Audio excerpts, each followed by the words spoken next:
ನಮಸ್ತೆ. ಕಥೆಗಳಿಂದ ಪರಿವರ್ತನೆಗೆ ಸ್ವಾಗತ. ಓದ್ತಾ ಇರೋ ಬುಕ್ಕು ಕ್ಷಣ ಹೊತ್ತು ಆಣೆಮುತ್ತು. ಬರೆದಿರೋದು ಎಸ್ ಷಡಕ್ಷರಿ ಸರ್. ಭಾಗ 1. ಇವತ್ತೊಂದು ಹೊಸ ಚಾಪ್ಟರ್ ನೋಡೋಣ. ಚಾಪ್ಟರ್ ಹೆಸರು ಬಾಳು ಬಂಗಾರವಾಗಬೇಕೇ ಅನ್ನೋ ಚಾಪ್ಟರ್ ಇಂದ ಏನಿದೆ ನೋಡೋಣ.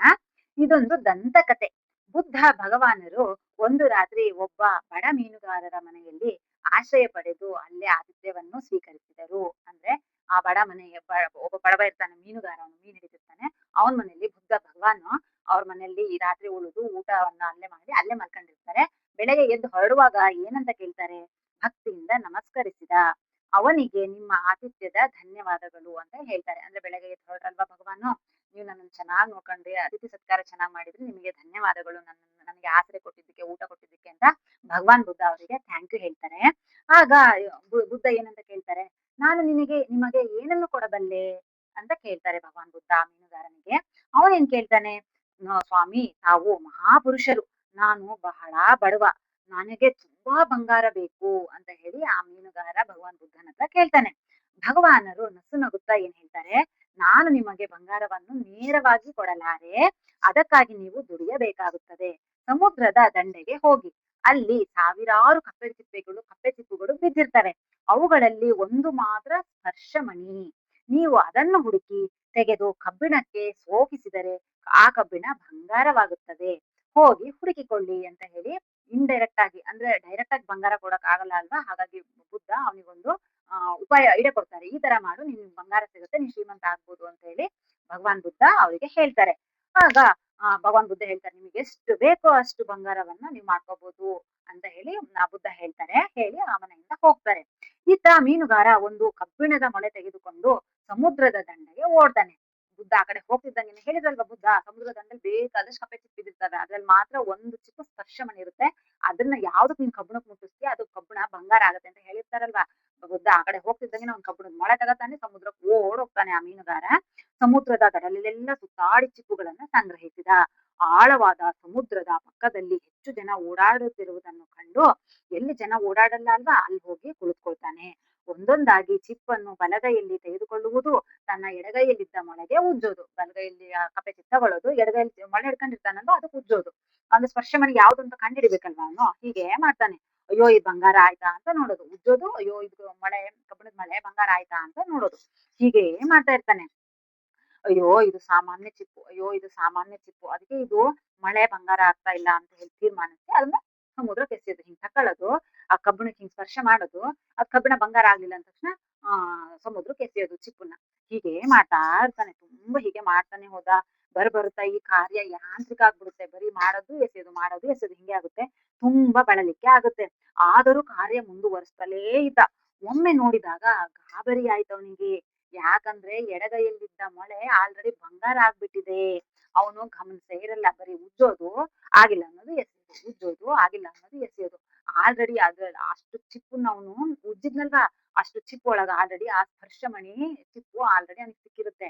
ಅದನ್ನ ಅವನು ಅಂದ್ರೆ ಅದನ್ನ ಅಬ್ಸರ್ವ್ ಮಾಡಿರಲ್ಲ ಅವನು, ಹಂಗೆ ಉಜ್ಜೋದು ಎಸೆದು ಮಾಡ್ಬಿಟ್ಟಿರ್ತಾನೆ.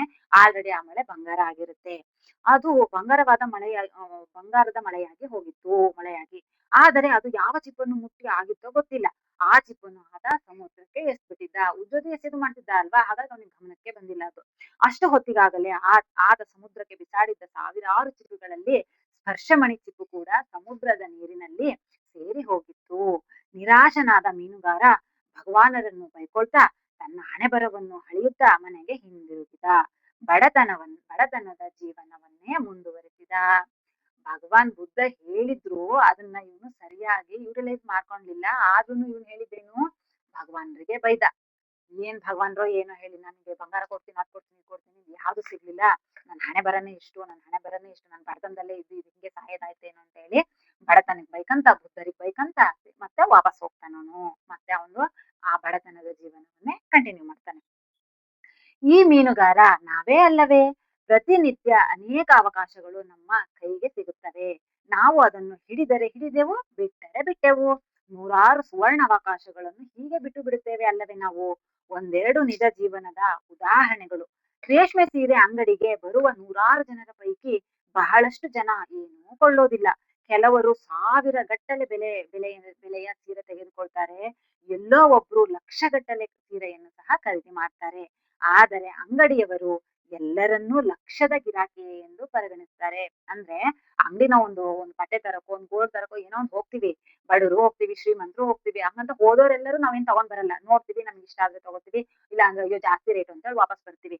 ಆದ್ರೆ ನಾವು ಸ್ಟಾರ್ಟಿಂಗ್ ಆ ಅಂಗಡಿಗೆ ಹೋದಾಗ ಆ ಅಂಗಡಿಯ ಮಾಲೀಕ ಇರ್ತಾರಲ್ಲ, ಯಾರನ್ನು ಜಡ್ಜ್ ಮಾಡಲ್ಲ. ಅಂದ್ರೆ ಇವ್ರು ತಗೋತಾರೆ, ಇವ್ರನ್ನ ಚೆನ್ನಾಗ್ ಮಾತಾಡ್ಸ್ಬೇಕು, ಇವ್ರನ್ನ ಕರಿಬೇಕು ಒಳಗೆ, ಇವ್ರು ತಗೊಳ್ಳಲ್ಲ, ಇವ್ರನ್ನ ಅಂದ್ರೆ ನೆಗ್ಲೆಕ್ಟ್ ಮಾಡೋದು ಅಂತ ಯಾವ ಓನರು ಮಾಡಲ್ಲ. ನಾವು ಅಂಗಡಿ ಹೋಗ್ತಿದ್ದಂಗೆ ಬನ್ನಿ ಬನ್ನಿ ಅಂತ ಹೇಳಿ ನಮಗೆ ಸ್ವಾಗತ ಮಾಡ್ತಾರೆ ಅಂತ ಹೇಳ್ತಾ ಇದ್ದಾರೆ. ಒಂದು ಕಾರ್ ಶೋರೂಮ್ ಇರುತ್ತೆ. 10 ಜನ ಬರ್ತಾರೆ. ಅದ್ರಲ್ಲಿ ಕಾರ್ ತಗೊಳ್ಳೋದು ಎಷ್ಟು ಜನ? 10 ಜನರಲ್ಲಿ ಒಬ್ರೇ ಒಬ್ರು ಕಾರ್ ತಗೋತಾರೆ. ಆದ್ರೆ ಆ ಶೋರೂಮಿನವರು ಪ್ರತಿಯೊಬ್ಬರನ್ನು ಕಾರು ಕೊಳ್ಳುವವರೆಂದೇ ಭಾವಿಸಿ ಗೌರವಿಸುತ್ತಾರೆ. ನಾವು ಕೂಡ ಪ್ರತಿಯೊಂದು ಸಂದರ್ಭವನ್ನು, ಪ್ರತಿಯೊಂದು ಅವಕಾಶವನ್ನು ಸ್ಪರ್ಶಮಣಿ ಎಂದು ಪರಿಗಣಿಸಿ ದುಡಿಯುವುದಾದರೆ ನಮ್ಮ ಬಾಳೆ ಬಂಗಾರವಾಗುತ್ತದೆ ಅಂತ ಹೇಳಿ ಷಡಕ್ಷರಿ ಸರ್ ಹೇಳ್ತಾ ಇದ್ದಾರೆ. ಹೌದು, ಈ ಮಾತು ಎಷ್ಟು ನಿಜ ನೋಡಿ. ನಾವು ನಮ್ಮ ಲೈಫಲ್ಲಿ ಕೆಲವೊಂದು ತುಂಬಾ ಅವಕಾಶ ಬಂದಿರ್ತವೆ. ನಮಿಗೂ ನಮ್ಮ ಲೈಫಲ್ಲಿ ನಾವು ಗ್ರೋತ್ ಆಗೋದಕ್ಕೆ, ನಾವು ಲೈಫಲ್ಲಿ ತುಂಬಾ ಚೆನ್ನಾಗ್ ಆಗೋದಕ್ಕೆ ನಮಗೆ ಕೆಲವೊಂದು ತುಂಬಾ ಅವಕಾಶಗಳು ಸಿಕ್ಕಿರ್ತವೆ. ಆದ್ರೆ ನಮಗೆ ಅದು ಭಗವಂತ ಕೊಟ್ಟಿರೋ ಅವಕಾಶ ಅಂತ ಗೊತ್ತಾಗಲ್ಲ. ಏ ಬಿಡು ಅದ್ರಾಗ ಅದೇ ಆಗಲ್ಲ, ಇದು ಹೋಗಲ್ಲ, ಇದು ಅದನ್ನ ಮಾಡಕ್ಕಾಗಲ್ಲ, ಇದನ್ನ ಮಾಡಕ್ಕಾಗಲ್ಲ ಅಂತ ನಾವು ಅದನ್ನ ಕೇರ್ಲೆಸ್ ಮಾಡ್ಬಿಡ್ತೀವಿ, ನೆಗ್ಲೆಕ್ಟ್ ಮಾಡಿ ಅದನ್ನ ಬಿಟ್ಟು ಹಾಕ್ಬಿಡ್ತೀವಿ. ಅದೇ ತರನೇ ನಮ್ಮ ಲೈಫಲ್ಲೂ ನಾವು ತುಂಬಾ ಬಂಗಾರದಂತ ಅವಕಾಶಗಳನ್ನ ನಾವು ಕಳ್ಕೊಂಡ್ಬಿಟ್ಟಿದೀವಿ.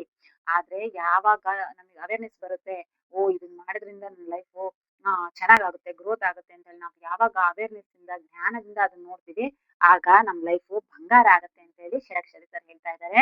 ಸೊ ಈ ಚಾಪ್ಟರ್ ನಿಮ್ಗೂ ಇಷ್ಟ ಆಯ್ತು ಅನ್ಕೊಂತೀನಿ. ನನಗಂತೂ ತುಂಬಾ ಇಷ್ಟ ಆಯ್ತು. ಸೊ ನಿಮಗೆ ಏನ್ ಅನಿಸ್ತು ಅಂತ ಹೇಳಿ ಕಮೆಂಟ್ ಮಾಡಿ. ಯಾರೆಲ್ಲ ಹೊಸಬ್ರು ನೋಡ್ತಾ ಇದ್ದೀರಾ ಅವರೆಲ್ಲ ಸಬ್ಸ್ಕ್ರೈಬ್ ಮಾಡ್ಕೊಂಡು, ಲೈಕ್ ಮಾಡಿ, ಕಮೆಂಟ್ ಮಾಡಿ, ಸಪೋರ್ಟ್ ಮಾಡಿ. ಮತ್ತೆ ಮತ್ತೆ ಇನ್ನೊಂದು ಚಾಪ್ಟರ್ ಜೊತೆ ಬರ್ತೀನಿ. Thank you.